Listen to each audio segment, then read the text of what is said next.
Bom, nosso trabalho é sobre polígonos convexos com Tangram.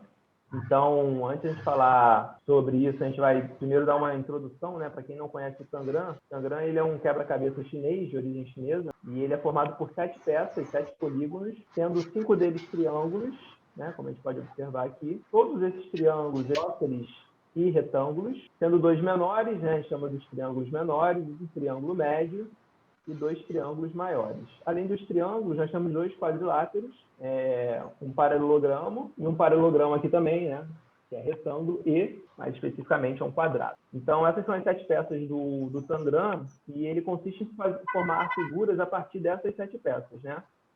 Sempre sem sobreposição, né? Eu tenho que colocar as peças uma ao lado da outra. Bom, o outro aspecto do nosso trabalho é a questão de fazer polígonos convexos com o Tangram. Então, aqui a gente está mostrando, né, para quem não lembra ou só para relembrar, 2 exemplos, né, de figuras formadas a partir das peças do Tangram. Uma delas, a gente está formando um polígono côncavo, né? Então, relembrando, o polígono côncavo a gente pode definir como um polígono que, dado 2 pontos internos desse polígono, existe pelo menos um segmento ligando 2 pontos internos que tenha pontos externos a esse mesmo polígono. Então, por exemplo, aqui, né, o AB são 2 pontos internos, o A e o B, e eu tenho pontos desse segmento externo ao meu polígono. É óbvio que no côncavo eu também vou ter segmentos ligando 2 pontos internos, está totalmente dentro do meu polígono. Mas se existir pelo menos um segmento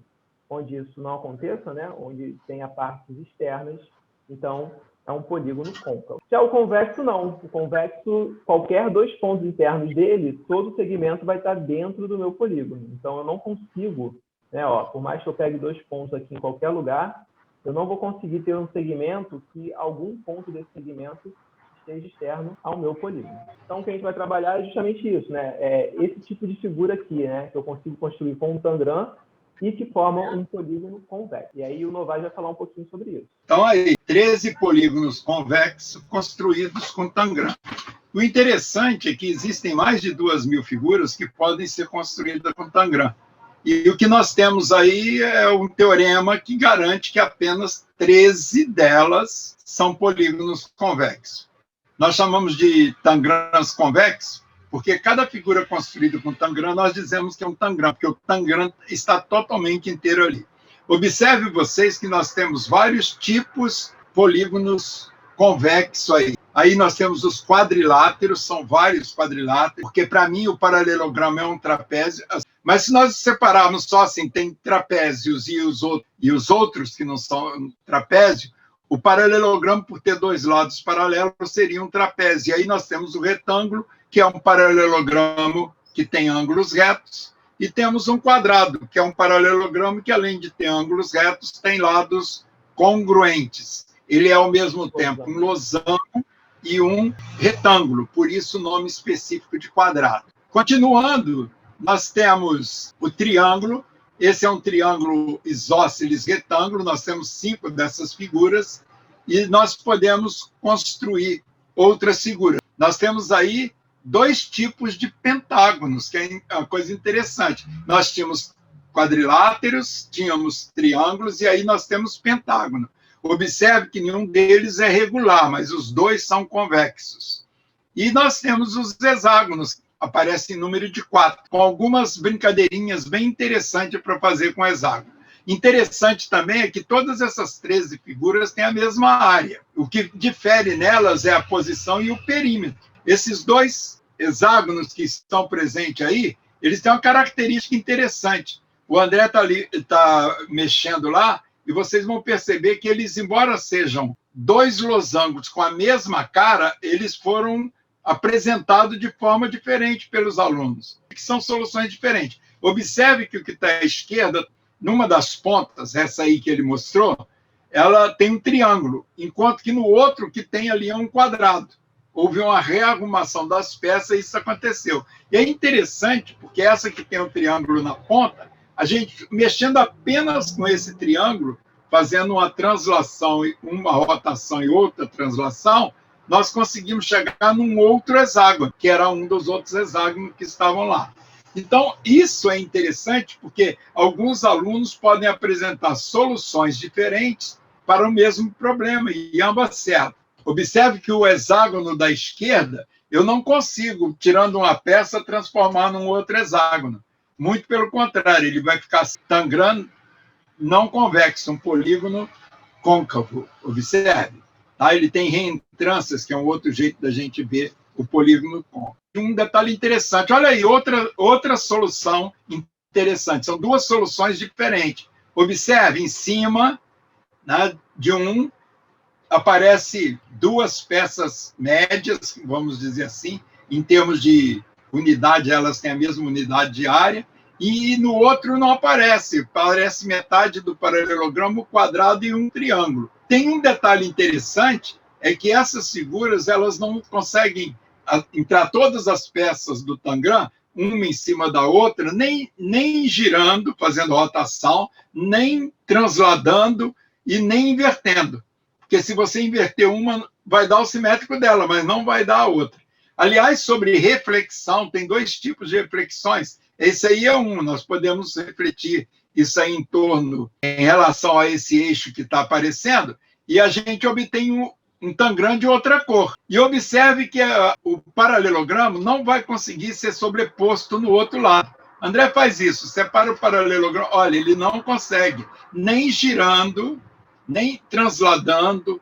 Se rodar, olha lá, rodou, olha lá, não consegue colocar. Isso por um motivo simples. Todas as outras peças do Tangram têm uma coisa que nós chamamos eixo de simetria. Observe, por exemplo, onde vai mostrar, olha lá, você vê a própria figura lá de um lado e do outro. Isso não acontece com o paralelogramo. Quando a gente coloca o paralelogramo, olha lá, não acontece isso. É bom se a gente pudesse refletir o paralelogramo em torno do eixo, né, ele inteiro, porque aí a gente ia ver que não aparecia mesmo. Olha lá, ó.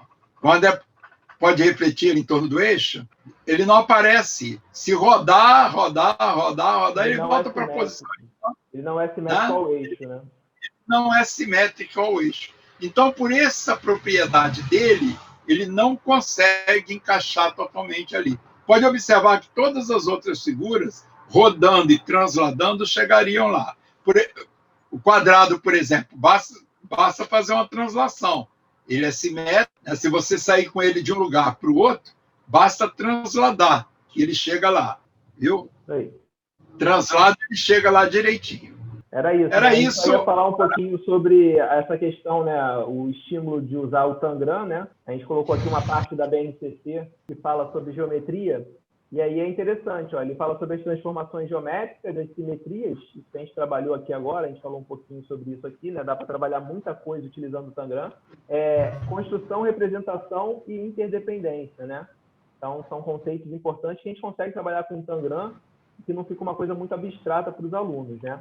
Aí aqui a gente destacou nos anos iniciais, né, o que a BNCC traz, fala que a simetria deve ser iniciada por meio de manipulação de representação de figuras geométricas planas, e é basicamente o que a gente faz aqui, né? A gente quando a gente trabalha com um quebra-cabeça como o Tangram, a gente está fazendo uma manipulação, e o aluno consegue enxergar essas simetrias de uma maneira um pouco mais simples, né? E já nos anos finais, né, principalmente ali no 8º ano, eles trabalham bastante, né? Essa questão das transformações. Então, translação, rotação, simetrias.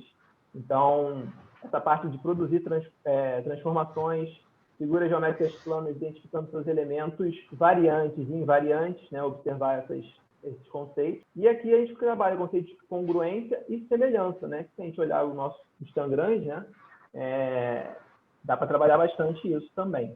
E aí é basicamente isso, né? A nossa apresentação é sobre os Tangrams convexos, né? Essa curiosidade de só existirem 13, enquanto nós temos milhares de formas a serem construídas com o Tangram. E as referências aqui, né? A gente usou a BNCC e 2 artigos aqui sobre um livro e um artigo sobre Tangram.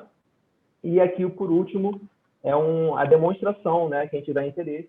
A demonstração está disponível aí na internet. De que só existem 13 Tangrams convexos. Tá ok? E é isso.